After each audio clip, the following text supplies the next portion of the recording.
What would you do if your parents bought your brother a Tesla, then try to make you take the fall when he crashed it? I never thought I'd end up here, spilling my life out to strangers on the internet. But after everything that's happened, I don't know what else to do. Maybe I just need someone, anyone, to tell me I'm not crazy for finally walking away. Looking back, I should have seen it coming. My entire life, I was nothing more than an afterthought in my own family. Noah, my younger brother, was the golden child, the perfect son. The one who got praise, attention, and, apparently, brand new luxury cars while I paid rent just to exist under the same roof. And yet, despite everything, I still wanted their approval. I still wanted to believe that maybe, one day, they'd see me as more than just the backup plan. But that day never came. Instead, they expected me to throw away my own future for Noah's mistakes. That was the moment I realized I was never part of this family. I was just a resource to be used. If you think that's bad, wait until you hear how they treated me growing up. Because this wasn't just about a car. This was about a lifetime of being told I was nothing. And in case you're wondering, this isn't some made-up story. This is real. It was posted by Caleb Whitmore himself on our /TrueOffMyChest, one of Reddit's biggest communities for real-life confessions. If you want more true stories like this, support Reddit True Vault by liking, subscribing, and turning on notifications. I think, deep down, I always knew. I was just there. An afterthought. An obligation. The spare son. But it took me years to finally accept it. To stop making excuses for the way they treated me. To realize that, no matter how hard I tried, nothing I did would ever be enough. Growing up, my family had money. We lived in a beautiful home in the suburbs. The kind of place with manicured lawns, luxury cars in the driveway, and neighbors who competed over whose kid got into the best Ivy League school. My parents fit in perfectly. Richard Whitmore, the well-respected corporate lawyer, and Diane Whitmore, the perfect housewife who knew how to keep up appearances. And for a short while, I think they actually loved me. Or at least, they tolerated me. Then Noah was born. Noah wasn't just a baby. He was their baby. The golden-haired, blue-eyed little prince who could do no wrong. The moment he entered the world, it was like a switch flipped. Caleb Whitmore, their firstborn son, became irrelevant. It wasn't obvious at first. It started small, subtle things that, as a kid, I didn't quite understand.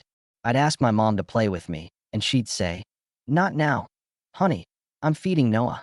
I want my dad to watch me practice basketball, and he'd say, "Maybe later, buddy. Noah needs help with his blocks." Little things. Excuses. But they piled up. By the time I was 8, it was undeniable. Noah got everything. Every holiday, every birthday, every random Tuesday afternoon, Noah was showered with attention, love, and gifts. Expensive toys, brand new clothes, whatever he wanted. Meanwhile, I got hand-me-downs. If I was lucky, I got a single toy. One of those, we almost forgot presents that they'd hastily wrap at the last minute. His birthday parties were extravagant, the kind you see on social media. Mine? A grocery store cake with a candle shoved in it, if they even remembered. And it wasn't just material things. If Noah fell and scraped his knee, my mom would rush over, kissing his forehead, whispering how brave he was. If I got hurt, "You'll be fine, Caleb. Don't be dramatic." If Noah bombed a test, my dad would pat his shoulder and say, "It happens to everyone. Just try again next time." If I got anything less than an A, "You're not reaching your full potential, Caleb." And the worst part? I still tried. I spent years bending over backward to earn their love. Straight A's, sports, extracurriculars. I did everything they wanted, hoping, praying, that maybe, just maybe, they'd look at me the way they looked at him. But they never did. Then came the moment that broke me. I was 16, and Noah wanted to join the school's basketball team. The problem? He sucked. He had zero coordination, couldn't dribble to save his life, and the only time he made a basket was pure luck. But my parents didn't see that. They saw potential. They saw an opportunity. And since I was already on the team, they decided it was my job to get him in. "Help your brother," my dad said. "He just needs a little guidance. He looks up to you," my mom added. "Be a good role model." So I did. I spent hours with him every day, running drills, showing him proper footwork, helping him practice his shots. And despite how exhausting it was, despite the fact that he barely listened and spent most of the time whining, I kept at it. Because this felt like my chance. If I could help Noah make the team, maybe my parents would finally see me. Maybe they'd finally say, "Caleb, we're proud of you." Maybe, for once in my life, I wouldn't feel invisible. But when tryouts came, he didn't make the cut. I wasn't surprised. Noah was still terrible. But my parents? Oh, they were furious. Not at him, at me. I'll never forget that night. We were sitting at the dinner table, the tension so thick it was suffocating. My mom was silent, her lips pressed into a thin line, while my dad cut his steak with a little too much force. Noah sulked, stabbing at his mashed potatoes like a child. And then, my mom looked at me and said the words that shattered me. Loare chung ta kong nin ky vong veo kan. Kan Luke now kung lam moi Thursday ko kan han. I felt like I'd been punched in the gut. It wasn't disappointment. It wasn't frustration. It was blame. They blamed me for Noah's failure. For everything. And in that moment, I finally understood. No matter what I did, no matter how much I tried, they would never love me the way they loved him. I wasn't their son. Not really. I was just the other one. So I stopped trying. I started keeping to myself, stopped seeking their approval. I threw myself into work, into school, into anything that kept me out of that house. And when I turned 18, they made it clear that I wasn't a real part of the family. Because while Noah got to stay home, rent-free, with a brand new car waiting for him, I was told to start paying $400 a month in rent. That was the moment I knew. I was nothing to them. Noah was the son they wanted. I was just the one they were stuck with. And if you think that was bad, just wait. Because the way they treated me was one thing. But what they did to protect Noah after he screwed up, that was something else entirely. I stood there, watching from the doorway, half hidden in the shadows like some kind of intruder in my own home. It was a warm summer afternoon. The sun was shining, the birds were chirping, and my parents had big smiles plastered across their faces as they led Noah outside. A sleek, white Tesla Model 3 Performance sat parked in the driveway, practically gleaming under the sunlight. And Noah? He was grinning like a kid on Christmas morning. I shouldn't have been surprised. I wasn't surprised. This was just another chapter in the same story.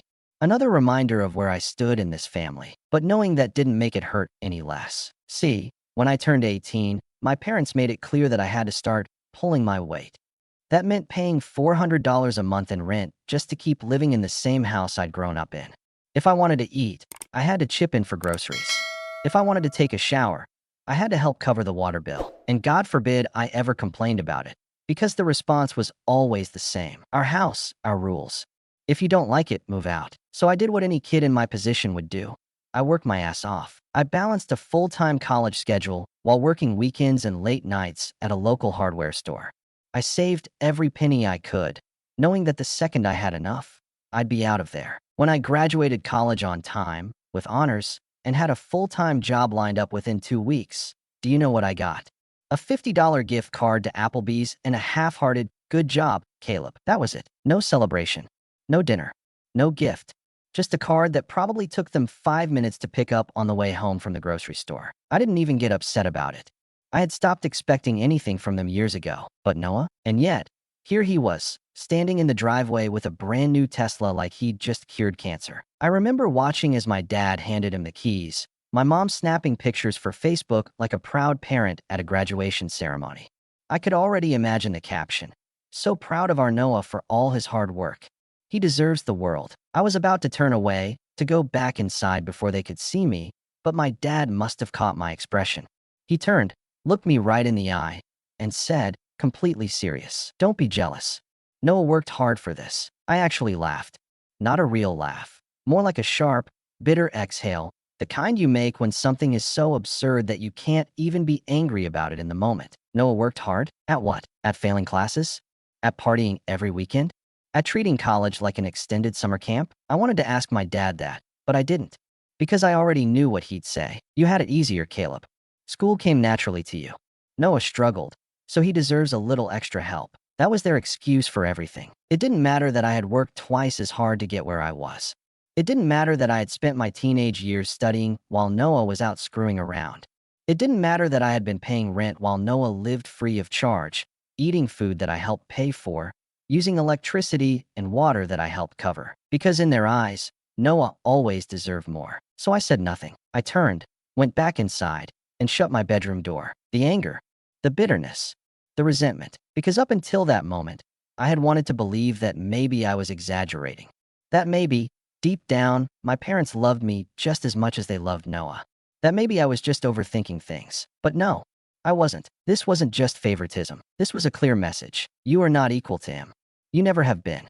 You never will be. And the worst part? I still wanted their approval. Even after everything, a small, pathetic part of me still wished they'd look at me the way they looked at him. But that day, standing in my bedroom, staring at the plain walls I had been paying to live between, I finally started to understand. They were never going to love me the way I wanted them to. No matter what I did, I was always going to be second place in my own family. I should have left then.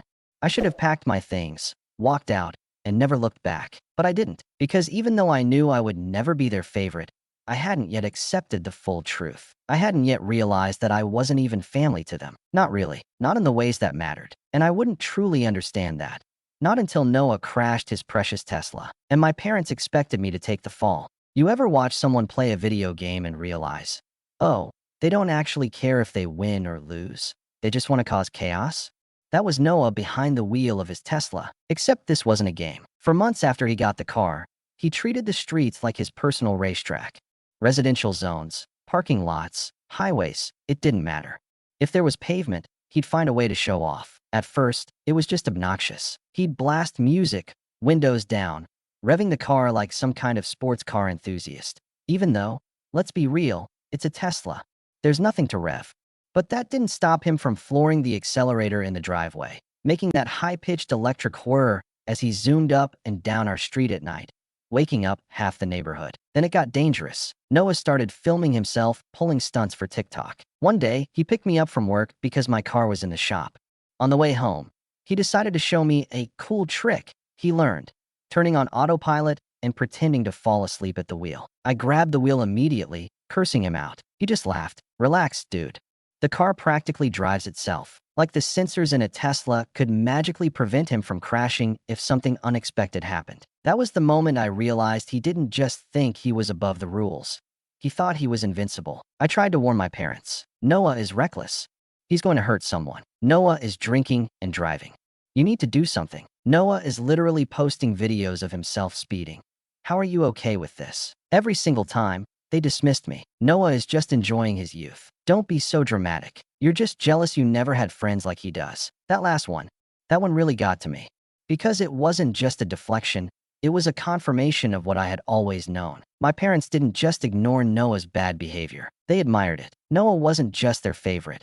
He was everything they wished I had been. The carefree, charming, reckless son who never took anything too seriously. So, I stopped warning them. Because what was the point? If they wanted to enable him, fine. But I knew one thing for sure. This wasn't going to end well. And it didn't. It was a Thursday night. I was in my room, finishing up some reports for work when I heard a door slam open downstairs. Then, frantic whispering. A minute later, the sound of my dad's car peeling out of the driveway. I went downstairs and found my mom sitting on the couch, hands shaking. What happened? I asked. She barely looked at me. Your brother had a little accident with the Tesla. Your father went to get him. That was family code for major F******. Up that we're already planning how to minimize. I stayed up, waiting. At 4:30 a.m., I saw my dad's car pull into the driveway, and then I saw him drag Noah out. Noah could barely walk. He was missing a shoe. His shirt was stained with something dark, and there was a gash on his forehead, dried blood crusting along his hairline. A tree came out of nowhere, man. He slurred, stumbling into the house. It didn't take a genius to piece it together. Noah had been drinking, again. Only this time, his luck had run out. I waited until the next morning to get the full story. Apparently, Noah had spent the night at Somerville Pub, downing shots with his usual crew. Around 2 a.m., despite being clearly wasted, he got into his Tesla and decided to drive home. He didn't make it. About 5 miles from our house, he lost control on a curve, jumped the curb, and wrapped his car around a tree. And somehow, by some miracle, Noah walked away with nothing but a cut on his forehead. I should have been furious. I should have marched downstairs and screamed, I told you this would happen. But I didn't, because none of that mattered anymore. What mattered was what happened next. My parents didn't call the police. They didn't call the insurance company. Instead, my dad personally drove to the crash site before the authorities could arrive. I overheard my mom on the phone with my aunt later that day, whispering about how my dad took care of it. Took care of what? A drunk driving accident? A totaled $60,000 car? What did he do? Pay off the homeowners? Hide the evidence? But what I did know was this. My parents weren't worried about Noah's safety. They weren't worried about the fact that he could have killed someone. No, they were worried about their image. They were worried about what people would think if their perfect son got arrested for a DUI. So, they covered it up. And just like that, Noah got away with it. I sat in my room that night, staring at the ceiling, and I finally understood something. My parents never cared about right or wrong. They only cared about Noah. And I was nothing more than the insurance policy. The one who paid rent. The one who picked up the slack. The one who did everything right and was still treated like I didn't matter. I should have left right then and there, but I didn't, because I still hadn't realized just how much worse things were going to get. Because what happened next, that was the real betrayal. If you've ever been called to a family meeting, you already know it's never good news.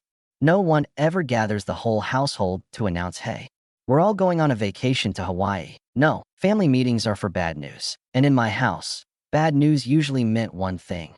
They needed something from me. That Sunday morning, my mom knocked on my door and told me to come downstairs. I already knew this was going to be some kind of bullshit, but I got up anyway.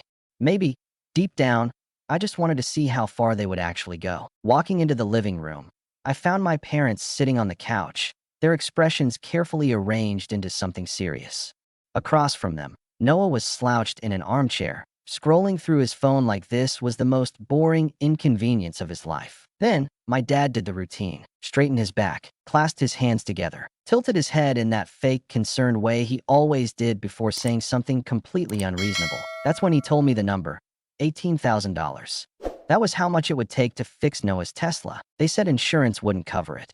And I already knew why, because Noah had been drunk when he crashed it. Of course, my mom immediately jumped in, calling me dramatic for pointing that out. Apparently, Noah had only had a few drinks. Right. A few drinks that made him barely able to walk when he got home. A few drinks that turned a $60,000 car into scrap metal. They had $3,000 from their emergency fund.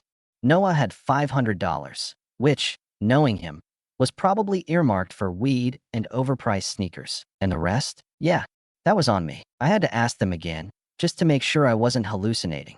They actually expected me to fork over $14,500 to fix a car that I didn't own, didn't drive, and had zero involvement in wrecking. And their reasoning? Because I had money and Noah didn't. That's when my mom pulled out the classic line. We're a family. We help each other, right? We help each other. Except, when had that ever applied to me? Because as far as I could tell, helping each other had always meant me sacrificing for Noah. My dad didn't like me questioning them. He snapped back, saying that I would contribute, that it wasn't up for discussion. And then there was Noah. He was still glued to his phone, barely paying attention. But when he did finally look up, he just smirked. And you know what he said? He told me that I didn't even need a nice apartment anyway, that I was always working. Like that somehow justified me handing over all my savings. That's when it really hit me. Noah didn't respect me. He didn't see me as his brother. He saw me as a wallet. That was all I had ever been to him. I stood up, told them no, and the look on their faces, God, I wish I had taken a picture. They genuinely could not comprehend that I was refusing, that I wasn't just going to roll over like I always did. And then, like clockwork, my mom switched tactics. Out came the guilt trip. After everything we've done for you. I cut her off. Because what exactly had they done for me? Charge me rent while Noah lived here for free? Ignore my achievements while celebrating his mediocrity? Constantly expect me to pick up the slack whenever he screwed up? Please. They weren't expecting an argument. They were expecting obedience. And my dad? He wasn't about to let me get away with this. His face turned red, because that's what always happened when someone challenged his authority. He told me I was being selfish, that we all needed to make sacrifices, and I agreed. Except, this time, it was Noah's turn to make one. Let him sell his PlayStation. Let him get a job. Let him take out a loan. I was done. Noah scoffed, acting like the whole thing was a joke. He literally just shrugged and said it's just money. Yeah, my money. I didn't even bother responding. I just turned to leave. That's when my dad barked out, demanding to know where I was going. And I told him, and after that, I wasn't sure. But one thing was clear. I wasn't staying in this house much longer. That's when my mom started panicking. She told me not to be rash, that this was my home. But it wasn't. It had never been. I closed my door, locked it, and sat on my bed. Downstairs, I could hear them whispering. They were angry, not because they cared about my feelings, not because they realized how unfair this was. No, they were angry because they had just lost control. And for the first time in my life, I actually felt free. If you thought my parents couldn't get any worse, buckle up. Because after I refused to pay for Noah's car repairs, they decided to solve their problem the only way they knew how, by making it mine. I should have seen it coming. That night, I barely slept. Every time I closed my eyes, my mind kept replaying the scene in the living room. The disbelief in my parents' eyes when I told them no. The smirk on Noah's face, like he was so sure that I'd cave eventually. Like he'd already won. But I didn't cave, and apparently, that was unacceptable. The next morning, I was woken up by shouting from the garage. It was early, earlier than my parents ever woke up on a weekend, which meant something was wrong. I dragged myself out of bed and went downstairs. The second I stepped into the garage, I saw it. Or, at least, what was left of it. It looked like someone had taken a baseball bat to it. And judging by the bat my dad was holding, the one he pulled out from the bushes in our yard, it was mine. That's when I realized they were framing me. Noah must have taken my old baseball bat from my closet and finished off his already totaled car. Then, he tossed the bat outside like some amateur criminal trying to dump the murder weapon. And now, my parents were standing there, arms crossed, acting like they'd just cracked the case of the century. I didn't even get a chance to say anything before my mom launched into it. She said they heard me sneaking out of my room last night, that they knew I was angry about the money, that I had snapped and taken it out on the car. I just stared at them because they were lying. But logic didn't matter. Not when they had already decided that I was guilty. Then came the final blow. My dad said they had already called the insurance company. They reported it as vandalism, which, conveniently, could actually be covered by insurance. The plan was so blatantly obvious. 1. Get the insurance to pay out. 2. Keep Noah's hands clean. 3. Blame it all on me. I asked them point blank. So, let me get this straight. Either I pay for the car, or you frame me for vandalizing it. My dad's face darkened. He said no one was framing anyone, that they just knew I did it. And Noah? He just stood there, silent, smug, because he knew. He knew that for my entire life, I had never won against them. Until now. Monday morning, the insurance investigator showed up. His name was Mark Lively. Older guy, mid-50s, professional but no nonsense. The kind of man who had probably seen everything. And when I say everything, I mean everything. Because Mark wasn't an idiot. He took one look at the Tesla, pulled out his camera, and started taking photos. A lot of photos. And while my parents hovered, trying to sell their version of events, Mark wasn't buying. He started asking questions. Very specific questions. Questions that made my parents' faces turn pale. Then, he pulled me aside. He asked if I had been home all night. I told him yes.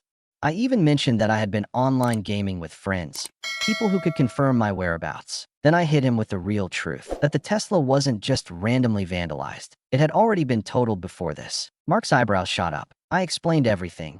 The reckless driving, the DUI crash, the fact that my parents covered it up. And that's when he really got interested. He told me he was already suspicious because the vandalism damage looked staged, like someone was trying too hard. The airbags had already been deployed before the so-called vandalism. And the biggest kicker? See, Mark was thorough. He canvassed the neighborhood. And guess what? The house 2 doors down had a brand new security camera, and it caught everything. At 2:13 a.m., clear as day, there was Noah, sneaking out of the house, carrying my baseball bat, and beating the hell out of his own car. Mark showed me the footage on his tablet, and I swear, I almost laughed. Because this was the dumbest frame job I had ever seen. Mark wasn't amused. He closed his tablet and said he was forwarding everything to the fraud department and the police. That evening, Officer Rivera showed up at our house. And when I tell you my parents lost it, I mean they lost it. My mom was hysterical, screaming about family and loyalty. My dad was furious, ranting about misunderstandings. And Noah, for the first time in his life, he wasn't smirking. Because this time, he wasn't getting away with it. Officer Rivera asked if I wanted to press charges. And for the first time in my life, I didn't hesitate. Yes, that night, I packed a bag. I knew I wouldn't be coming back after this. And as I walked out the door, my dad tried one last time to stop me. He told me if I left, I wouldn't be welcome back, that I was choosing to destroy this family. I didn't even turn around, because for the first time, I finally understood. I wasn't destroying this family. I was saving myself from it. I should have felt victorious. The truth was out. The insurance fraud, the attempted frame job, the years of blatant favoritism, all of it was finally unraveling right in front of them. Noah was facing actual consequences for the first time in his life. And my parents? They were watching their perfect golden child crumble under the weight of his own stupidity. But instead of taking responsibility, instead of acknowledging what they had done, they did what they always did. They turned to me to fix it. The moment Officer Rivera left, the guilt tripping started. My mom was sobbing. My dad was pacing. Noah was in shock, as if the concept of consequences had never even existed in his world before today. Caleb, you have to fix this, my mom pleaded, her voice trembling like she was the real victim here. They're talking about criminal charges. You need to call the investigator, Tell them you overreacted. I just stared at her. Overreacted? I had been framed for a felony. And they wanted me to clean up the mess? You don't understand, she continued, desperate now. This will ruin Noah's future. I nearly laughed. Noah's future? What about mine? For years, my future had been nothing more than an afterthought to them. I had been the extra, the one they tolerated while they built their lives around Noah. And now that their precious son was facing actual consequences, they finally cared about futures? I shook my head. Noah deserves whatever happens to him, I said, my voice calm. And you know it. That's when my dad stepped in. And suddenly, the pleading was over. His face hardened.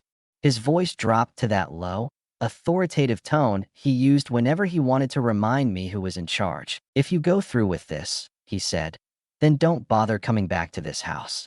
Ever. There it was. The ultimatum. For years, I had done everything to be accepted in this family.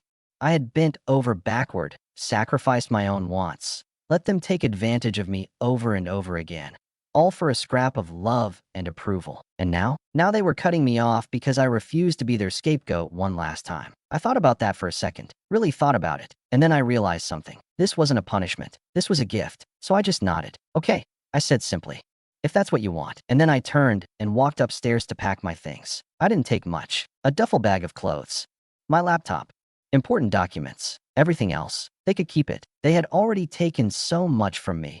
My childhood, my self-worth, my peace of mind. They didn't get to take anything else. As I walked back downstairs, my dad stood by the door, arms crossed, like some kind of final boss trying to intimidate me into backing down. My mom was still crying. Noah hadn't said a word. I stopped at the door and looked at them one last time. And for the first time, I felt nothing. No sadness, no anger, no regret, just freedom. Then I stepped outside, and I never looked back. Zach didn't even hesitate when I called him. I barely got the words, "Can I crash at your place?" out before he cut me off with, "Dude, get your ass over here.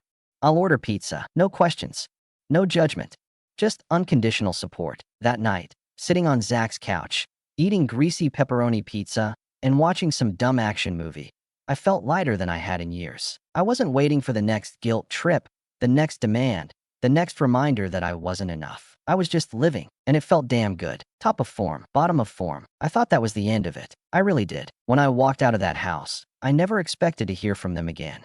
They had made their choice. I wasn't family anymore. And honestly, I was fine with that. For the first time in my life, I wasn't their backup plan, their safety net, their wallet. But people like them, they don't change. And when the consequences finally caught up to them, when the money dried up and their golden child wasn't there to save them, suddenly, they remembered I existed. I didn't keep tabs on them. The universe has a way of making sure people like my parents and Noah get exactly what they deserve. And 6 months later, that's exactly what happened. Noah's trial was quick. There was too much evidence, security footage, witness testimonies, the insurance fraud attempt. He had no choice but to plead guilty. He got 6 months in county jail, 3 years of probation, and a massive fine. Oh, and he lost his driver's license for 5 years. My parents weren't charged, but they weren't exactly free either. They had to pay fines for their involvement in the insurance fraud. Combine that with Noah's legal fees, the money they owed on a totaled Tesla, and the fact that my dad lost his job after the scandal, they were broke. And then, just like clockwork, my phone started blowing up. First, it was texts from my mom. "Caleb, we need to talk. It's important. Please call me." Then from my dad, "You owe this family. Call us back now." And finally, even Noah, using his limited jail phone privileges. I ignored all of them until they showed up at my apartment. Yeah, somehow they got my address. Probably through some distant relative who still thought family meant something. I opened the door to see them standing there, looking significantly less put together than I remembered. The desperation was all over their faces. "We just need a little help," my mom started, voice trembling. "Just until we get back on our feet. We're selling the house," my dad added. "But we need money to transition. Your mother's health isn't good." I let them talk. Let them give their whole rehearsed sob story. Then I looked them dead in the eye and said, "Remind me again, how exactly does trying to frame me for a felony entitle you to my financial support?" Their faces crumbled. For the first time in their lives, they had no script, no backup plan, no control. Then I closed the door in their faces. I thought about it for 5 seconds. Then I sent them a text. "No, don't contact me again." I blocked them after that. Some people might think that's harsh. Maybe it is. But after 24 years of being the scapegoat, I was finally putting myself first. They were adults. They made their choices. Now they had to live with them. It's been 6 months since I cut them off for good. 6 months of peace. 6 months of not waking up to passive-aggressive guilt trips or demands for money or reminders that I would never be good enough for them. I moved into my own place. Not fancy, just a quiet one-bedroom where nobody asked me to fix their mistakes. I got promoted at work. Amazing what you can accomplish when you're not constantly being drained by family drama. And most importantly, I met Eleanor. Ellie. Zach introduced us at a weekend barbecue, and at first, I thought she was way out of my league. Smart, confident, absolutely gorgeous. The kind of woman who could hold a conversation about anything, from classic literature to engine repairs. The first time I told Ellie about my family, I expected the usual responses: pity, awkwardness, maybe even a subtle attempt to convince me to reconsider cutting them off. That's how most people reacted when they heard my story. But Ellie? She just listened. We were sitting in my truck after a late-night drive, parked on a quiet overlook outside the city. The sky was clear, the stars stretching endlessly above us. It was one of those nights where the world felt still, like nothing existed beyond the warmth of the cab and the soft hum of the radio. I hadn't planned on opening up, but it just spilled out. Everything, from the way my parents had treated me like an afterthought my whole life, to the moment I finally slammed the door in their faces. The years of being the scapegoat, the way they twisted love into obligation, and how I spent so much of my life chasing approval that was never coming. I kept my eyes on the dashboard as I talked, half expecting her to pull away, to shift uncomfortably in her seat. But when I finally looked at her, she wasn't cringing or frowning in pity. She was furious, not at me, at them. "That's not love, Caleb," she said, her voice steady but fierce. "That's control. They used you, and you deserve so much better." Just unwavering support. I think I fell in love with her a little that night. But the crazy part? She liked me, not for my money, not for what I could do for her, just me. She didn't care about my past, my screwed-up family, or the scars they left behind. She just saw me, and for the first time in my life, that was enough. The last thing my dad said to me before I left that house was, "If you walk out that door, don't bother coming back." At the time, I thought it was a threat. Now, I realize it was a blessing. I didn't need to go back, because I had finally moved forward, and I never looked back. What if I had stayed? What if I had let them keep taking from me, keep using me, keep making me feel like I wasn't enough? I used to think I had no choice. That family was something you endured, no matter how much it hurt. But I was wrong. At first, I wrote this just to get it off my chest, to put everything out there and maybe, just maybe, make sense of it all. But now, looking back, I see it for what it really is, a message for anyone who feels like I did. You don't have to stay where you're not loved. You don't have to spend your life chasing approval from people who will never give it to you. You don't have to keep proving your worth to people who refuse to see it. Family isn't about blood. It's about the people who choose you, who stand by you, who actually give a damn about who you are, not what you can give them. So if you're stuck in a situation like mine, please, don't waste your life waiting for their validation. Build your own life. Find your own family. Because trust me, they're out there. This story is real.